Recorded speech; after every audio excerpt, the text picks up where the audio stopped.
February 18th, 2013, in a Los Angeles hotel room. For those crimes, defendant Weinstein is charged with 1 felony count each of forcible rape, forcible oral copulation, and sexual penetration by use of force. He also faces 1 felony count of sexual battery by restraint of another woman. We allege the second assault took place the next evening in a hotel suite in Beverly Hills. Each of these victims told at least one person about the assault in 2013. They reported the crimes to police in 2017. Their cases were presented to my office for criminal case filing consideration later in that year. If convicted as charged in the case, defendant Weinstein faces up to 28 years in state prison.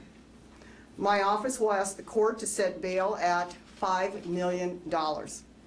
Once the defendant's case is completed in New York, we expect him to appear in a courtroom in Los Angeles County to face these charges. As you know, he is awaiting trial in New York City. In all, 8 women came forward to report that they were sexually assaulted by the defendant in Los Angeles County. 3 of those alleged crimes took place outside of the statute of limitations, and for that reason we have declined to file charges in those 3 cases. We continue to investigate allegations involving 3 other women to determine if additional criminal charges will be filed. We cannot comment further on this case at this time. However, I want to commend the victims who have come forward and bravely recounted what happened to them. This is the first criminal case filed by the task force that I created in November of 2017 in response to the sexual assault allegations in the entertainment industry. More than 40 cases have been presented to my office for possible criminal filing during the past 2 years. Most have been declined for criminal prosecution for one of 2 reasons. The alleged crimes were too old to prosecute, or there was insufficient credible evidence to file criminal charges against the defendant. As in any criminal case, a prosecutor must be able to prove the defendant is guilty of a crime beyond a reasonable doubt to be able to file criminal charges against any person. For these and many other reasons, sexual assault cases are among the most challenging to prosecute. In California, though, we are empowering victims of sexual violence and doing what we can to make sure that the criminal justice system works for them. With changes in state law, victims of certain sex crimes occurring in California after January 1st, 2017, will no longer be subject to these statute of limitations issues. I supported these changes, because the sexual predators should not go free simply because it took time for a victim to report the crimes against them. California law also permits prosecutors to call victims of uncharged sexual assaults into a courtroom to testify that a defendant has a propensity to commit sex crimes, providing valuable supporting evidence for other sex crime victims. I want victims to know that just because we may lack sufficient evidence to charge their assailant, it does not mean that a crime did not occur. It simply means that the evidence was not strong enough to meet our filing standards. To those victims, I want you to know we see you, we hear you, and we believe you.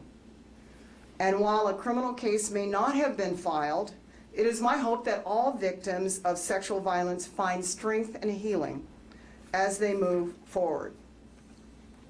We need the voices of all victims to help us remove sexual predators from our community and protect others from these violent crimes.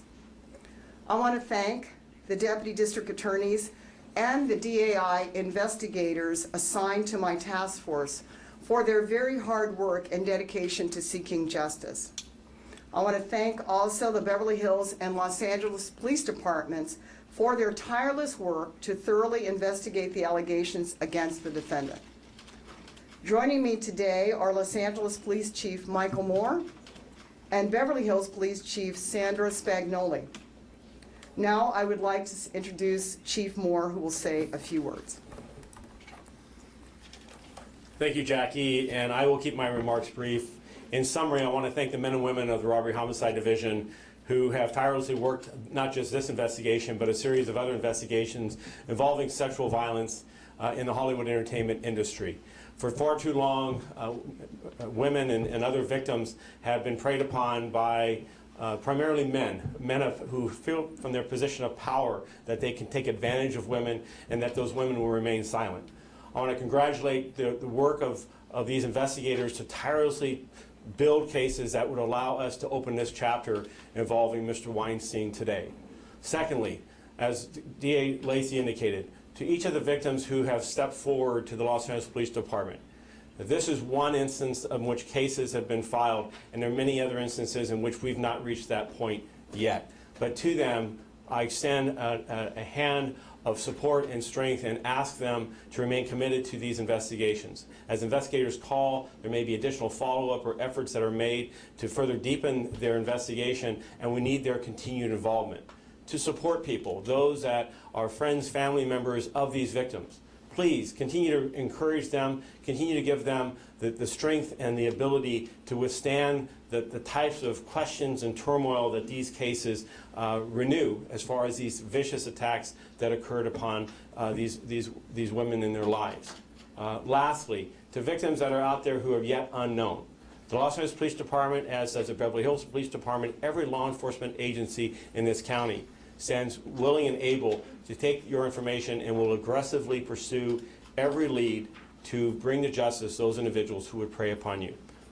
Again, I thank the District Attorney's Office, District Attorney Lacey and her team for opening this next chapter against an individual who has gotten away with too much for too long. Thank you.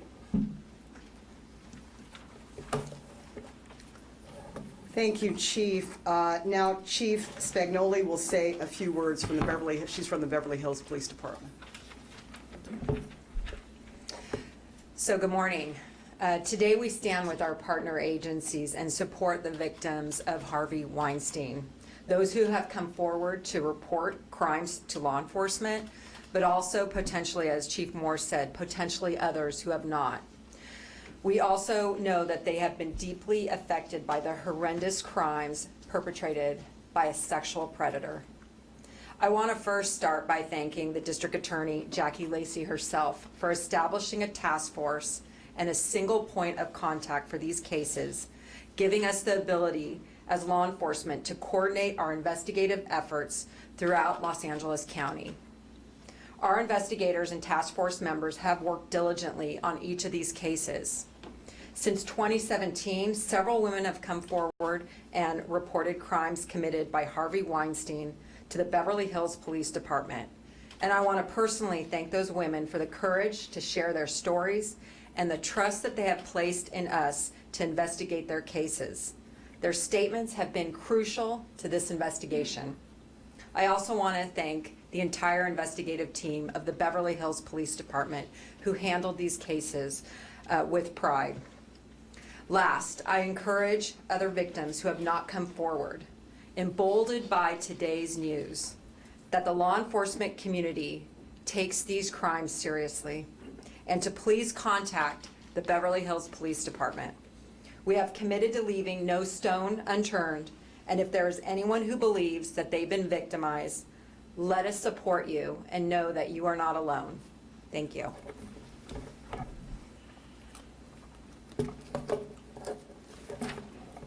Thank you, Chief Spagnoli. And I want to take a few questions, but please remember this is a pending case and we're very limited in what more we can say at this time. Jackie, I think I heard you say that the cases were first presented to the DA's office in 2013. Did I hear that? No. Okay. They were presented in 2017. Okay. And they happened in 2013. Okay. So they were presented. What's changed from 2017 to now? Like, why were charges not filed then? Why are they being filed today? In terms of what was happening is we were working on investigating those cases. With regard to the victims in this case and in other sexual assault cases, it was very challenging to get those victims to open up and tell us what they needed to tell us. It was for some it was embarrassing, it was terrifying, and so until then we were just working to see if we could get the evidence we needed to get to court. Jackie, was there a reason that Hang on, yes. Were either of the two victims here, have they come out publicly to talk about these assaults, and are either of them expected to testify in the New York trial? I do not know the answer to the question with regard to the New York trial, and I don't know the answer to the question of whether they have come out publicly. I would defer to Paul Thompson. They have, Can you step to the microphones, please? Okay.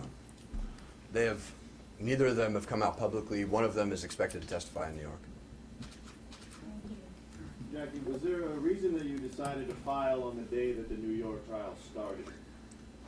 Well, no. The bottom line is we had been working on this case quite diligently in the last couple of years, and it turns out that coincidentally our case was ready to go this year, and this is the first business day where we could get everyone together that we needed in order to do this. There's a lot of people that go behind filing a case of this nature, and we needed to make sure that we had all hands on deck. Jackie, can you explain a little bit more in detail about how this is going to work with him being in court in New York? Will he be extradited? What's the timing? Can you explain a little bit? Right. Well, right now, the New York case, from what I understand from the New York prosecutors, is starting today. Jurors will be selected tomorrow. We do not want to, at this point, interfere with the New York case. The judge there will have to make a decision, though, whether he remains out on $2 million bail, since we filed an arrest warrant with more victims than $5 million bail. He'll have to decide whether the defendant is remanded or not. But in any case, we're in touch with the defendant's attorneys here in LA, and we will be working to figure out how to get him here, whether he'll be, if he's in custody, obviously we'll have to have him extradited or ordered back. But there may be a situation where we come to an agreement with the attorneys where he surrenders himself. But those details will be worked out in the next few days. Do you expect to use other victims, uncharged victims, which you can under California law, to present to the jury in this case? I would imagine we would. Obviously, other uncharged victims, even if they're outside the statute of limitations, can at times under California law be used to prove motive, opportunity, identity, things of that nature. So we will, in fact, be looking at what evidence we have. And we also are encouraging others, if you're out there and you have not reported your crime to the police, please come forward now. It's not too late. You may think your charges are too old or not provable or no one would believe you. But we are encouraging any victims of Mr. Weinstein's assault to come forward to the police now, come forward to your local police, and we will take a statement from you, and it may in fact be helpful to this case. Can you talk about how unusual it is to have someone charged with sexual assault and have two different victims on two subsequent days? Like, that seems fairly unusual that you would have two attacks so close together, alleged attacks. Yeah, with regard to sex crimes, there is no usual in our vocabulary. It is one of those things where we never know, and it's just not that unusual. For us, we accept the evidence as it comes, and it really is driven a lot by the predator's behavior. So for us, it is not that unusual. I saw a hand over here. Thank you, Ms. Lacey. Forgive me if you've already covered this, but can you describe the circumstances in which these two victims came into contact with law enforcement? Well, my understanding is that when it was announced that Mr. Weinstein had sexually assaulted others, these victims were motivated to contact an attorney and also to contact the police, and that's how we learned about them, is direct contact through the police. And in one case, Beverly Hills, the other case. Correct, correct. I want to make sure that I understand this. The timing of the trial here in Los Angeles, is that at all dependent upon completion of the trial in New York, or can we have it concurrently? Well, we've just begun our case, so we've just filed our case. So our trial, should it go to trial, would not take place for quite some time. So we're beginning our case. At some point in the future, there will be an arraignment. That's the next step. And that'll be determined to some degree by when he is available to be brought here from New York. In terms of this filing here, there's two, there's Jane Doe 1, Jane Doe 2. Jane Doe, unusually, Mr. Weinstein has mostly asserted that he was non-consensual. All his acts were consensual. But in the case of Jane Doe 1, he's actually asserted to the Los Angeles Times in the past that he was never there. Can I ask, can you put him at the hotel beyond what the victim says?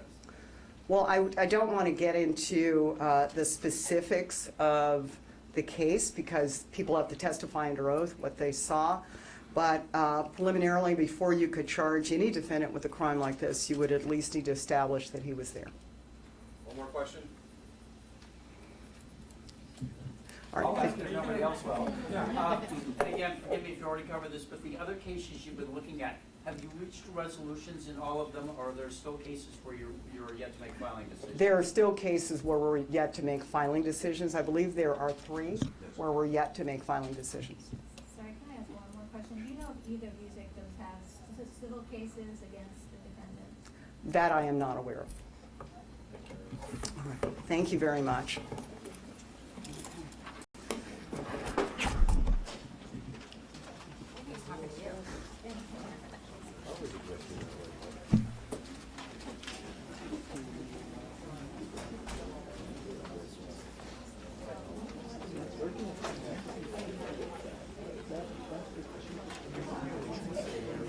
No, we'll have them talk.